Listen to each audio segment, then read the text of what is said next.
को नीचे छोड़ के बुलंदियों की तरफ जा रहा है, जिसकी हम पहले बात कर मैं बल्कि यहां मेंशन करना चाहूंगा कि टेस्ला भारत में जा रहा है भारत की टर्म्स पर।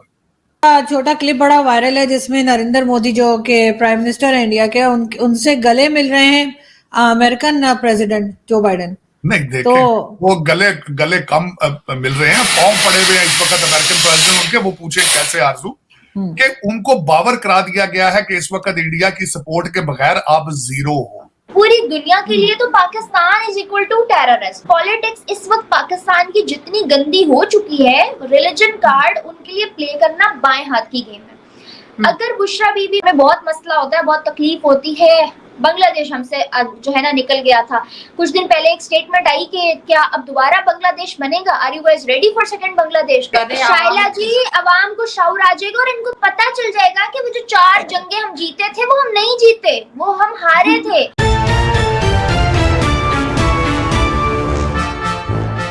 आप पाकिस्तान, जिस तरह मैंने बताया है कि आसपास हर कंट्री जो है वो आपको नीचे छोड़ के बुलंदियों की तरफ जा रहा है, जिसकी हम पहले बात कर मैं बल्कि यहां मेंशन करना चाहूंगा कि टेस्ला भारत में जा रहा है भारत की टर्म्स पर।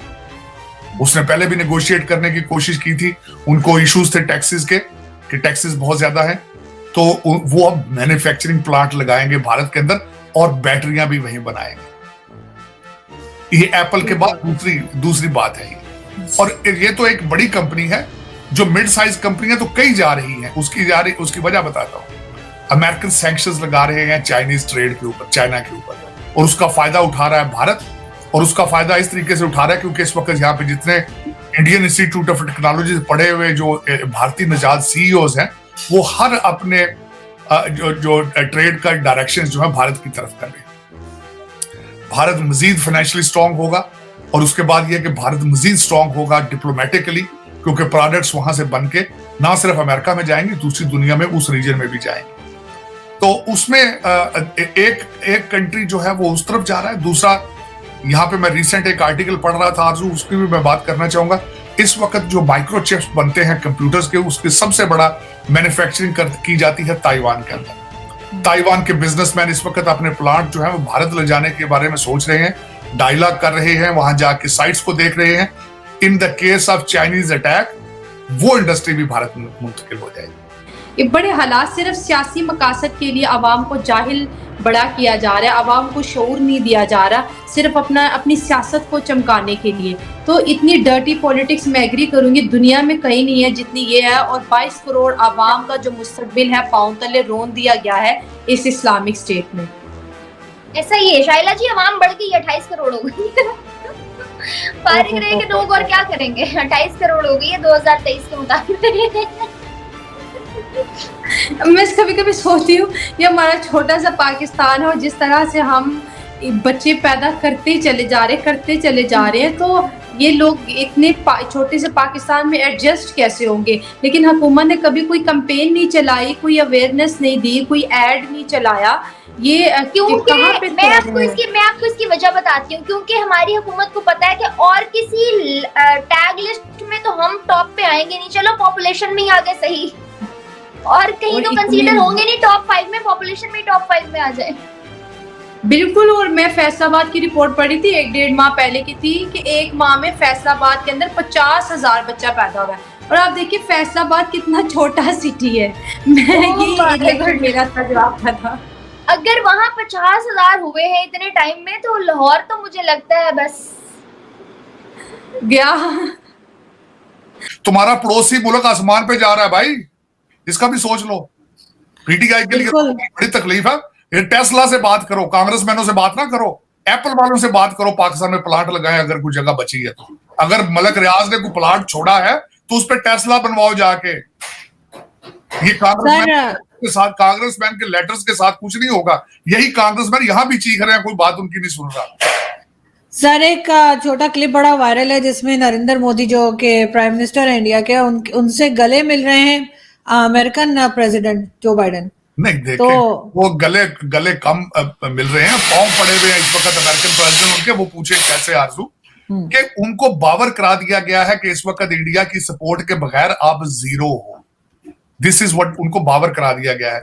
अब रिसेंटली पापा गिनी और फिजी और वो सारे दौरों पे गए हैं, इस वक्त हिरोशिमा में है, तो वो उनको अपना पावर शो कर रहे हैं। और जितना मैं हैरान हूं कि किस खूबसूरती के साथ उन्होंने पूरी दुनिया को, जिस तरीके से उन्होंने ये बताया कि नेक्स्ट, और अब इस वक्त ओपन बातें हो रही हैं कि sun will rise from the east, लेकिन हमारा सन पता नहीं, हमारे टनल के अंदर रोशनी नहीं मौजूद है। मैं कल भी बल्कि मैंने ट्वीट किया है कि खुदारा यार पाकिस्तानी बनने की कोशिश करो। और मीडिया को जिस तरह कंट्रोल किया गया है, जो मेन स्ट्रीम मीडिया में हैरान रहे कि कोई चीज नहीं दिखा रहे, कोई वीडियो नहीं दिखा रहे, सिर्फ एक नॉर्मल डिबेट हो रही है, कुछ भी नहीं दिखा रहे। तो अगर ये किसी और देश में होता तो सबसे पहले हमारे सरकार ने वीडियो बना, देखो क्या हो रहा है वहां पर, मुसलमानों पर ये हो रहा है, वो हो रहा है। Exactly, so true. और अवाम ने कपड़ों से बाहर आ रहा होना था, कैसे हिम्मत हो गई हमारे फलस्तीनियों को मार दिया, कैसे हिम्मत होगी हमारे कश्मीरियों को कुछ कर दिया। अरे भाइयों, अपना पाकिस्तान को संभाल लो। सर, भारत जो G20 करवा रहा है कश्मीर में, उसके ऊपर भी पाकिस्तान बड़ा इतराज कर रहा है, और आज ये भी बड़ा सुबह से ढोल पीटा जा रहा है हमारे चैनल्स पे कि जी चाइना ने मना कर दिया वहां जाने से।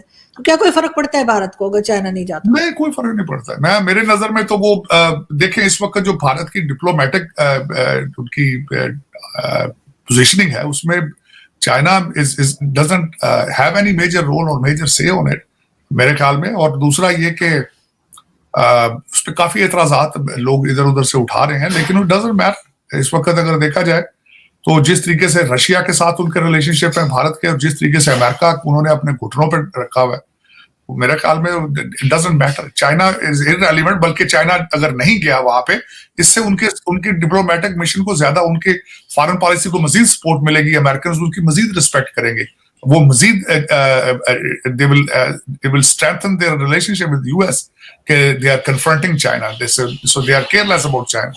तो आप क्या हर पाकिस्तानी दहशतगर्द कहलाएगा?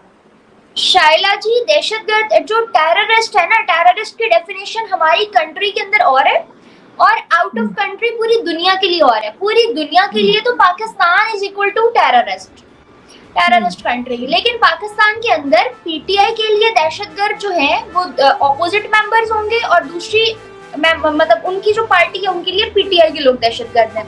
तो मुझे समझ नहीं आ रही, जब हम आपस में अपने मुल्क के अंदर अपने ही लोगों को टेररिस्ट खुद डिक्लेयर कर रहे हैं, हम कैसे एक्सपेक्ट कर सकते हैं कि दुनिया नहीं कहेगी उनको टेररिस्ट?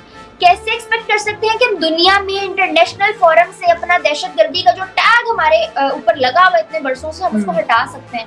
कभी भी नहीं हटा सकते। आपको पता है फॉरेन कंट्रीज में हमारी पार्टीज के लोगों ने इतना जो है ना मिसबिहेव किया है, वहां पे इतने प्रोटेस्ट किए हैं और इतनी जो है ब्लास्ट किस्म के वहाँ हालात क्रिएट किए हैं कि उसके बाद से वीजाज इतना मुश्किल हो गए हैं कि वो जहाँ देखते हैं पाकिस्तान को कहते हैं यार ये तो सपोर्टर होंगे किसी न किसी के, और वहां जाकर जो हल्ला बोलेंगे तो इनको रहने दो, यही रहने दो। जो बेचारे काम से भी जाना चाह रहे थे उनको भी नहीं भेजा जा रहा है। पॉलिटिक्स इस वक्त पाकिस्तान की जितनी गंदी हो चुकी है, रिलीजन कार्ड उनके लिए प्ले करना बाएं हाथ की गेम है। जो सिनेरियो चल रहा है, मुझे लगता है कि दूसरा बांग्लादेश बनने में भी टाइम नहीं लगेगा। और हिंदुस्तान जैसा मुल्क जिसको हम हमेशा से बातें सुनाते आए हैं, जिसको हमने कश्मीर पे कोसा, गुजरात पे कोसा, जिसको हमने ना हर एक छोटे छोटे कस्बे पे जब वहां थोड़ी डेवलपमेंट गिरी तो हमने बातें सुनाई, आज वो हिंदुस्तान है, वो खुद खड़ा होके कह रहा है कि यार मदद चाहिए तो हमें बताओ। तो आज जो चल रहा है वो तो साइड इफेक्ट्स है, ये हमारा अपना बोया हुआ है जो हम आज काट रहे हैं। बिल्कुल ठीक कह रही हैं। और ये जो पाकिस्तान में जैसे आपने तालीम की बात की, तो हमारी गवर्नमेंट जो है आवाम को तालीम नहीं देती, क्योंकि उनको पता है अगर तालीम देंगे तो आवाम में शऊर आ जाएगा, और अगर शऊर आ जाएगा तो फिर हमारे करप्शन पे बातें होंगी जो हम कर रहे हैं। शाइला जी, आवाम को शऊर आ जाएगा और इनको पता चल जाएगा कि वो जो 4 जंगें हम जीते थे वो हम नहीं जीते, वो हम हारे थे। वो जो इतना कुछ हमने अपने नाम पे अवार्ड लिए थे वो हमने नहीं लिए थे, वो हमारे नाम के थे ही नहीं कभी। जो जंगें हम दुनिया से करते हैं वो बनती ही नहीं है, ये अवाम को पता चल जाएगा। इस वजह से हम नहीं चाहते हमारी अवाम एजुकेट। और फिर अनपढ़ जो लोग होंगे वो तो यही करेंगे ना, वो तो पत्थरबाजी करेंगे, वो तो गालियां ही देंगे, वो तो सड़क पर लड़ाई झगड़ा ही करेंगे, टायर ही जलाएंगे, ब्लास्ट ही करेंगे ना, दहशतगर्दी बनेंगे। पढ़ाया तो आपने खुद नहीं, तो आज वो नस्ल जब इस स्टेज पे है तो भुगतो आप लोग की अपनी तैयार करदा नस्ल है।